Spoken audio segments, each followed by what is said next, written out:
ഇപ്പോൾ പുറത്തു വന്നിരിക്കുന്ന കണക്കുകൾ അല്ലെങ്കിൽ ഡ്രോണുകൾ വെച്ചുള്ള ആക്രമണം സംബന്ധിച്ച വിവരങ്ങൾ പുറത്തേക്ക് വരുന്നത് വളരെ ആശങ്ക ഉണ്ടാക്കുന്നത് തന്നെയാണ്. പക്ഷേ അതിനെ വളരെ സമർത്ഥമായി തന്നെ നേരിടാൻ നമുക്ക് കഴിഞ്ഞു എന്നുള്ളതാണ് എടുത്തു പറയേണ്ടത്. പ്രത്യേകിച്ച് 36 കേന്ദ്രങ്ങൾ, അതിൽ തന്നെ 4 വ്യോമത്താവളങ്ങളുണ്ട്. അതിൽ തന്നെ നേരത്തെ നമ്മൾ പലപ്പോഴായി പറഞ്ഞ പോലെ എയർ ഡിഫൻസ് സംവിധാനം ഉപയോഗിച്ച്, റഡാർ സംവിധാനം ഉപയോഗിച്ചാണ് ഇവയെ നിഷ്ക്രിയമാക്കിയത് എന്നുള്ളതാണ് വ്യക്തമാക്കുന്നത്.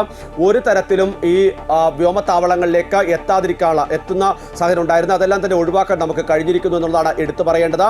നിലവിലെ സാഹചര്യത്തിൽ അതിശക്തമായ സുരക്ഷാ സംവിധാനങ്ങൾ നേരത്തെ തന്നെ ഒരുക്കിയിരുന്നു. മാത്രമല്ല, പാകിസ്ഥാന്റെ ഭാഗത്ത് നിന്ന് ഡ്രോൺ ഉപയോഗിച്ചുള്ള നീക്കങ്ങൾ ഉണ്ടാകുമെന്നാണ് നമ്മൾ വളരെ കൃത്യമായി തന്നെ മനസ്സിലാക്കിയിരുന്നു. അതിന്റെ അടിസ്ഥാനത്തിൽ തന്നെയാണ് ഓരോ കേന്ദ്രങ്ങൾക്ക് സമീപവും ഇത്തരത്തിൽ AD റഡാർ സംവിധാനം ഏർപ്പെടുത്തിയത്. അതിന്റെ ഭാഗമായാണ് ഇത്രയധികം ഡ്രോണുകളെ ആക്രമിച്ച് കീഴ്പ്പെടുത്താൻ നമുക്ക് കഴിഞ്ഞത്. അതിൽ തന്നെ പ്രധാനമായും പാകിസ്ഥാൻ മറ്റ് ചില നീക്കങ്ങൾ കൂടി നടത്തിയിരുന്നു. അതാണ് ദമാമിൽ നേരത്തെ ബിനീഷ് സൂചിപ്പിച്ച പോലെ ലാഹോറിലേക്ക് ഒരു വിമാനം പറന്നു വന്നിരുന്നു. സ്വാഭാവികമായും ആ ഒരു യാത്രാ വിമാനം ഈ തരത്തിൽ ഡ്രോൺ ആക്രമണത്തിന്റെ ഇടയിലൂടെ പോകുമ്പോൾ ഏത് തരത്തിൽ, അതായത് ഇന്ത്യ പ്രതികരിക്കുമെന്നുള്ളത് ഉറപ്പാണ്. സ്വാഭാവികമായും ഇന്ത്യൻ പ്രതികരണത്തിന്റെ ഭാഗമായി ആ വിമാനത്തിന് എന്തെങ്കിലും സംഭവിച്ചിരുന്നെങ്കിൽ അന്താരാഷ്ട്ര സമൂഹത്തിന് മുന്നിലേക്ക് പാകിസ്ഥാന്റെ യാത്രാ വിമാനത്തെ ഇന്ത്യ ആക്രമിച്ചിരിക്കുന്നു എന്ന തരത്തിലേക്ക് ഒരു നീക്കം കൊണ്ടുവരാൻ പാകിസ്ഥാന് കഴിയുമായിരുന്നു. പക്ഷേ അതടക്കം തന്നെ വളരെ സമർത്ഥമായി തന്നെ മറികടക്കാൻ നമുക്ക് കഴിഞ്ഞു എന്നുള്ളതാണ്.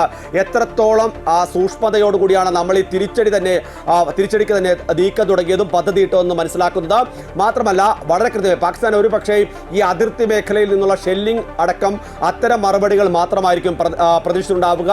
അതുകൊണ്ടാണ് നമ്മൾ INS വിക്രാന്ത് അടക്കം ഉപയോഗിച്ചുകൊണ്ട് തീരമേഖലയിൽ നിന്ന് സമുദ്ര അതിർത്തിയിൽ നിന്നടക്കം കറാച്ചി തുറമുഖത്തേക്കും മറ്റു സ്ഥലങ്ങളിലേക്കും എല്ലാം തന്നെ മിസൈൽ പായിക്കുന്ന തരത്തിലേക്ക് കാര്യങ്ങൾ എത്തിയത്. ഏതായാലും ഈ സാഹചര്യങ്ങളെല്ലാം തന്നെ നിലവിൽ ഡൽഹിയിൽ വളരെ കൃത്യമായി തന്നെ പരിശോധിച്ച് തന്നെയാണ് ഇത്തരമൊരു നീക്കത്തിലേക്ക് എത്തുകയും ഈ കാര്യങ്ങൾ പുറത്തുവിടുകയും ഒക്കെ ഇപ്പോൾ ചെയ്തിട്ടുള്ളത്. ഓരോ സംസ്ഥാനത്തെയും അല്പസമയം നടന്ന 2 നിർണായക യോഗങ്ങളാണ്. ആ 2 നിർണായകങ്ങൾ, ഒന്ന് പ്രതിരോധ മന്ത്രാലയവുമായി ബന്ധപ്പെട്ടാണ്, മറ്റൊന്ന് ആഭ്യന്തര മന്ത്രാലയവുമായി ബന്ധപ്പെട്ടാണ്.